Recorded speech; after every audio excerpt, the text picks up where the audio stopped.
Buenos días, feliz domingo.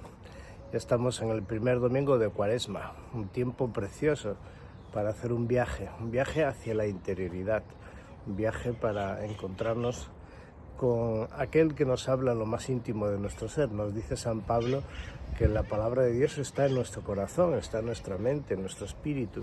El día del bautismo, el Espíritu Santo habita en nosotros y por tanto la palabra de Dios, que es Jesucristo, resuena constantemente en nuestro ser. Somos como una caja de resonancia, pero para poder entender lo que esa caja de resonancia contiene es necesario hacer un viaje hacia el interior, hacia el silencio, hacia el misterio.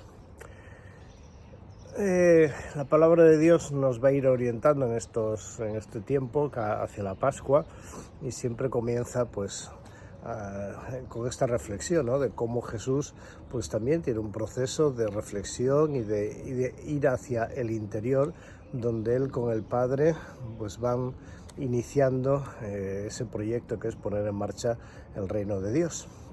Un proyecto que es de Dios, pero que nos implica a nosotros porque es para nosotros, efectivamente. Posiblemente Adán no se dio cuenta, pero después tuvo sus consecuencias, claro. Un día decidió que quería ser Dios sin Dios. Pensó que no tenía ningún límite. Pensó que poniéndose por encima de Dios y de todo lo demás, e incluso de sí mismo, pues tenía alguna posibilidad de sobrevivir. Y efectivamente metió la pata, porque algo que Dios no había creado, resulta que lo crea Adán, que es el mal.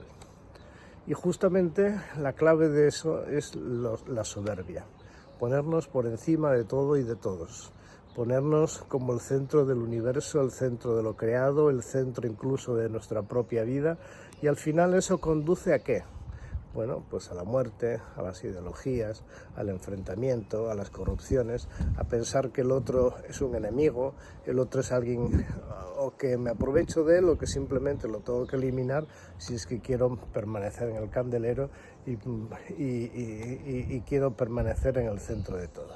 En definitiva, la soberbia es un muro que levantamos ante Dios y ante los demás y ante la realidad misma, porque la soberbia nos conduce a la mentira de pensar que somos eternos. La soberbia nos conduce a la mentira de pensar que tenemos en nosotros todos los resortes de la creación.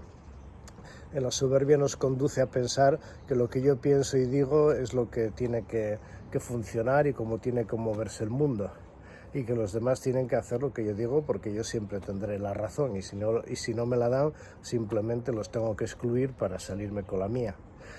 La soberbia nos coloca siempre en una tesitura de enfrentamiento, de ira, de utilización del otro, en definitiva de autodestrucción. La soberbia siempre es algo que resiste a la verdad, porque no es verdad que seamos eternos, no es verdad que seamos el centro del universo, en el sentido de que todo dependa y se sostenga porque nosotros existimos.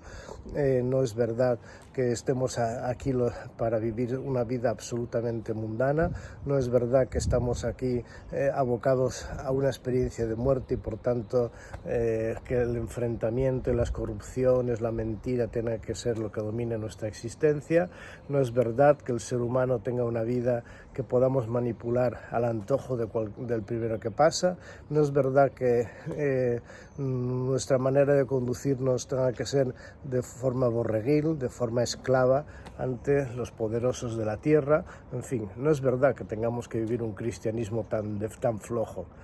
Si repasamos un poco la historia de la Iglesia, cuando hemos entrado en la dinámica de la humildad, en la dinámica de reconocer quién es Dios y quiénes somos nosotros, en la dinámica de derribar esos muros que levanta la soberbia, entonces entramos en una visión más diáfana de todo.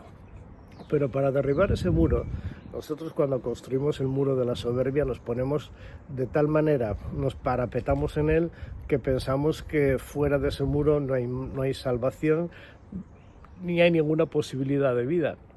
Lo ciframos como que lo que hay detrás de ese muro es el horror, y es algo que no queremos saber nada de ello porque nos es desconocido. Ahora, si tiramos el muro, pues entonces las cosas cambian, todo se vuelve diáfano, vemos la luz, comprendemos las cosas desde una realidad mucho más amplia, entramos en la dinámica de la verdad. Pero tal como funcionamos actualmente, en la medida en que nos mantengamos en la tesitura del muro, no tendremos posibilidades. ¿Cómo derribar ese muro? ¿Cómo cambiar de actitud? ¿Cómo hacer las cosas de otra manera? ¿Cómo adquirir el camino, las herramientas que nos conduzcan a una verdadera salvación? Pues justamente hay que derribar ese muro. Y el camino es la humildad. La humildad es vivir en la verdad de lo que somos.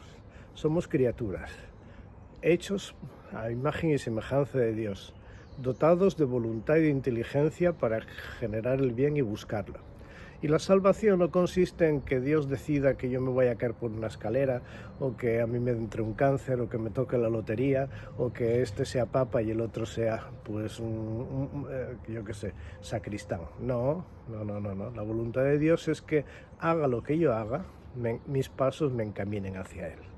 Yo puedo tomar decisiones, claro que sí, por eso me creo libre, pero Él me llama hacia sí, Él insiste en llevarme hacia Él, Él insiste, como dice la primera lectura, en liberarme de mis miedos, de mis esclavitudes, de todo aquello que en el itinerario de mi vida pues estorba las posibilidades que tengo de una vida feliz.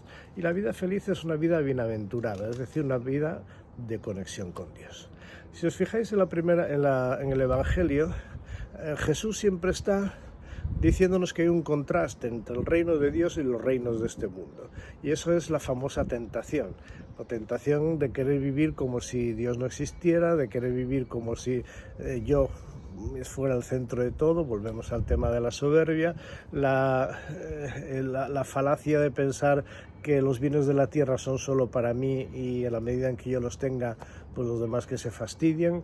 Es decir, el reino de Dios no tiene nada que ver con nuestros reinos actuales, ni con nuestros reinos de taifas que somos cada uno de nosotros.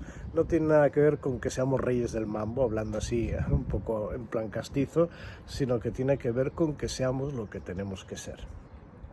Y nos olvidamos con facilidad de que nuestra historia no es para este mundo, sino es a través de este mundo para el encuentro y la relación definitiva con Dios. Eso es el cielo y ese es nuestro verdadero destino. En la medida en que eso se hace verdad aquí y ahora en nuestro itinerario personal, entonces entramos en el camino del bien, en el camino de la libertad que dice la primera lectura. Pero para hacer ese camino, ese recorrido hacia la humildad, hacia la fragilidad, no hacia la fragilidad, sino hacia la humildad, es decir, hacia la verdad que decía Santa Teresa de Jesús, entonces necesitamos un instrumento que es la palabra de Dios.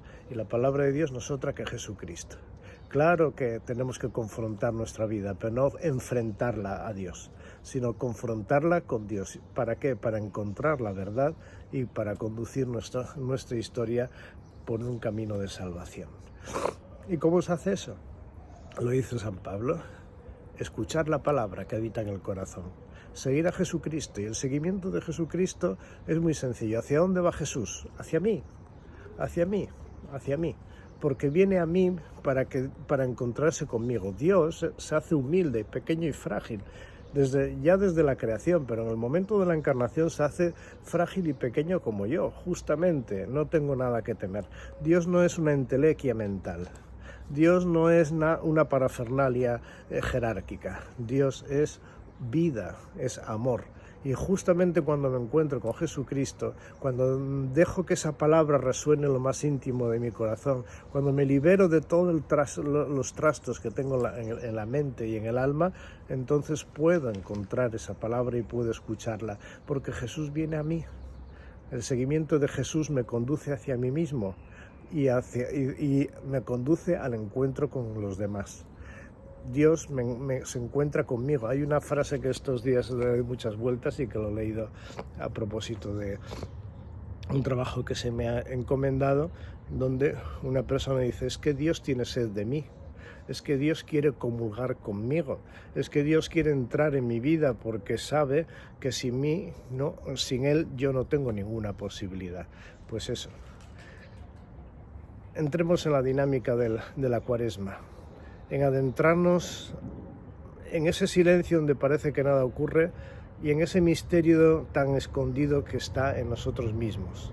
No busquemos donde no hay, busquemos la verdad, liberémonos de nuestros muros, cambiemos de actitud, porque, ¿saben cómo se salva el mundo? Bueno, el mundo se salva si yo entro en la dinámica del reino de Dios, porque mi manera de ser, mi conversión repercute inmediatamente en el entorno en el que vivo. Quieren que la iglesia sea otra, quieren que la iglesia sea verdaderamente iglesia de Jesucristo. No tenemos más remedio que ir hacia la santidad. La santidad no es hacer cosas raras, no es un voluntarismo, yo ahora voy a ser santo y voy a hacer cosas extrañas, no.